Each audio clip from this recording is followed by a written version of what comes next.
Oke, halo guys, balik lagi bareng gua ya di channel Dividen Investor TV. Hari ini hari Kamis ya, tanggal 21 Agustus tahun 2025.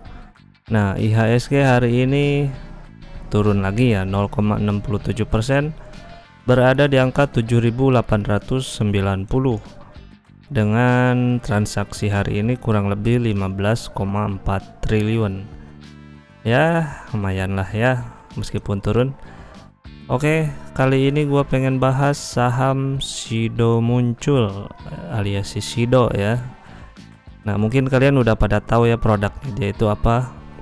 Yang paling terkenal adalah tolak angin. Nah, tolak angin, terus kalau yang kerjanya berat-berat atau lo yang nguli-nguli, nah mungkin lu sering minum kuku Bima ya, kuku Bima Energy, atau yang sering ke warkop gitu kan, gitu dan lain-lainnya gitu. Cuman yang paling terkenal sih itu lah ya, tolak angin, kuku Bima, nah yang ada di sekitaran kita sehari-hari gitu. Nah, kali ini kok gue pengen bahas ini saham si Sido ya. Apakah dia menarik untuk jangka panjang dan untuk dijadikan sebagai saham dividen play? Nah, mari kita bahas ya. Semoga aja menarik. Dari segi bisnisnya sih dia bagus ya. Punya brand yang sangat kuat dan udah lama dia berdirinya, terus bagi dividennya juga gede, DPR-nya semuanya hampir dibagiin, mungkin hampir 99% DPR-nya, karena dia udah nggak ada ekspansi atau apa. Ya, kita nggak tahu. Gua nggak tahu. Oke, langsung kita bahas aja ya. Ini si Sido IPO-nya tanggal 18 Desember tahun 2013 ya. Harga IPO saat itu di 580 lembar saham yang di IPO kan sebanyak 1,5 miliar lembar saham. Berarti dana hasil IPO-nya kurang lebih 870 miliar ya. Nah, saham free float-nya ada 21%, transaksi hariannya di angka 9,7 miliar. Jadi buat lo yang dananya udah miliaran atau puluhan miliar, ini sudah cukup liquid ya untuk hariannya. Nah, lembar saham sekarang ada di angka 30 miliar lembar saham dengan harga closingan hari ini di angka 540 ya. Hari ini kayak sisir aja sih dia, 535 540. Nah, untuk jangka panjangnya dia sebenarnya lagi tren turun, kayaknya mau balik lagi naik apa gimana. Kalau lihat grafiknya ya udah murah sih sebenarnya di 500. Dia market cap-nya ada di angka 16,2 triliun ya. Total likuiditas dia ada di angka 3,3 triliun. Harga buku dia sebenarnya ada di angka 111. PBP sekarang ada di angka 4,85 kali dan liabilitasnya kecil ya. Kecil banget liabilitasnya, cuman 313 miliar atau setara dengan DER 9,38%. Ya, merem lah kalau dia mau bayar utang. Total aset ada di angka 3,6 triliun dan PS sekarang ada di angka 13,4 kali ya.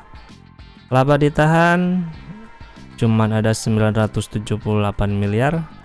Jadi seringnya dia dibagiin terus ya labanya gitu. Jadi untuk investor ya, untuk investor dividen play ini sangat menarik ya. Dia jadi lu nggak usah ngarepin harga dari capital gain harga ya. Lu cukup banyakin lot lu, jadi tiap bulan lu akumulasi, tiap bulan depan lagi lu beli lagi gitu. Enak nyicilnya, apalagi kalau di harga 500-an kayak gini, atau lebih murah lagi ya lebih bagus gitu. Nah, untuk revenue per tahun 2025 di Q1 dia dapat 789 miliar, sedangkan Q2 dia naik 31% menjadi 1,040 triliun ya. Kemungkinan sih biasanya dia kalau akhir tahun sih biasanya naik ya, karena kan musim hujan. Kemarin sih Q3 malah turun ya. Q3 2023 2024 malah turun ya dibanding quarter lain-lain. Namun, nah Q4 dia meledak lagi ya biasanya akhir tahun. Nah Q3 mungkin anggap aja kita lebih kecil lah dari Q2 lah, tapi di Q4 dia akan balas biasanya lebih besar lagi revenue-nya gitu. Untuk gross profit marginnya juga gede ya. Jadi dia produknya tetap sama, terus dia harganya dari waktu ke waktu dia harganya yang naik ya. Jadi dia mempertahankan profitabilitas di produk dia gitu. Jadi mungkin dari dulu harga berapa 500 perak ibaratnya, sekarang udah harga berapa tuh si tolak angin, 3000 apa 4000 satunya. Gross profit marginnya dia ada di 412 triliun dan sekarang Q2 ada di 629 triliun. Nah gitu. Namun kita nggak tahu sampai berapa lama dia bisa menaikkan harga si tolak angin gitu. Jadi kalau dia naik terus ya kemungkinan jadinya kan lebih mahal kan kalau ngikutin inflasi gitu. Apakah dia akan mengalah mengurangi persentase profitnya dia, atau dia akan tetap menaikkan harganya sesuai dengan kenaikan harga-harga bahan baku dia atau kenaikan inflasi gitu. Nah kita lihat ke depannya nanti ya, semoga aja tetap stabil gitu. Untuk net profit marginnya Q1 233 miliar dan Q2 naik 57% di angka 368 miliar. Gede ya, naiknya lumayan, hampir separuh lebih. Nah persentase untuk net profit marginnya juga gede ya, rata-rata untuk 2 kuartal ini ada di angka 32% gitu. Jago banget nih nyari cuannya dia.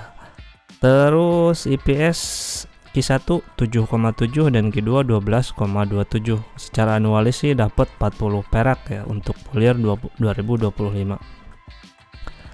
Nah sekarang lanjut ke bagian dividen nih. IPS-nya kan anualis 40, terus DPR-nya sih tahun kemarin 99%,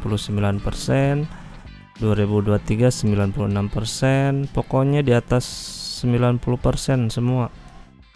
Nah 2018 ke bawah baru 80%-an. Anggap aja kita samain sama tahun kemarin 100% sih ini sebenarnya ya, jadi 40 perak per lembar saham. Maka di harga sekarang lo akan dapetin dividen yield sebesar 7,41%. Gede ya, lumayan gede ini. Apalagi kalau lu bisa dapat di harga di bawah 500 gitu. Tapi kan nggak pernah nyentuh di bawah 500 kan. Sekarang coba 3 tahun di sini doang nih 500-an lah ya mentok-mentoknya. Itu udah harga murah dia. Jadi ibaratnya ini udah margin of safety-nya gede banget nih. Dia kan cuma di 500 nih mentoknya tuh. Jadi kemungkinan untuk turun ke bawah lagi ya udah kecil lah gitu, paling turun berapa persen, maksimal 10% lah turunnya gitu. Kemungkinan besarnya kan bisa naik harganya kalau kinerjanya bagus ya, kecuali kinerjanya memburuk ya itu malapetaka lah ibaratnya. Oke, harga waras berdasarkan dividen yang dia bagiin ada di angka 400 sampai 801 rupiah. Sekarang sedang berada di harganya ya, di range harganya di bawah 800 dan di atas 400. Untuk harga berdasarkan IPS adanya sih 400 perak ya harusnya. Kalau lo bisa dapet di situ. Cuma kan sekali lagi gue bilang ya nggak mungkin juga dapat di harga segitu kan. Dia mentok-mentok juga 500. Kalau secara panjang berapa nih IDX Sido? Apakah pernah menyentuh?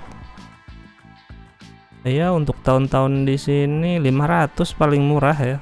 Kalau di sini kan dulu ini malah nggak bisa dijadiin patokan ya. Paling sini nih. Covid mah malah naik soalnya kan dia obat penghancur Covid buat yang percaya gitu. Nah jadi gimana menurut lo, apakah saham Sido ini menarik untuk dijadikan dividen pay? Karena untuk dari segi harga ya, margin of safety-nya udah lumayan gede ya, kita punya margin of safety-nya gede. paling turun mentok-mentok 500 kan cuma turun ya 10%-an kurang lah gitu. Kalau didukung dengan kinerja yang apik ke depannya, otomatis harga kita bakalan ikut naik ya. Capital gain dapat dan dividen juga dapat. Tapi kalau nggak mau ngambil capital gain, lu mau nambah-nambah terus juga nggak masalah ya, selama di harga 500 sampai 550 itu udah oke banget untuk si saham Sido ini ya. Oke. Jadi menurut gua ini peluang yang cukup bagus ya untuk saham Sido. Semoga dia bisa meningkatkan lagi penjualan dan mempertahankan lagi kinerjanya gitu. Oke. Nah, semoga video ini ada manfaatnya. Kalau ada yang kurang lu boleh komen. Kalau lu udah pegang saham ini, silahkan komen dan di average harga berapa dan kenapa lu pegang saham Sido. Oke. Segitu dulu, semoga ada manfaatnya dan ingat, karena hutang harus dibayar. Bye bye.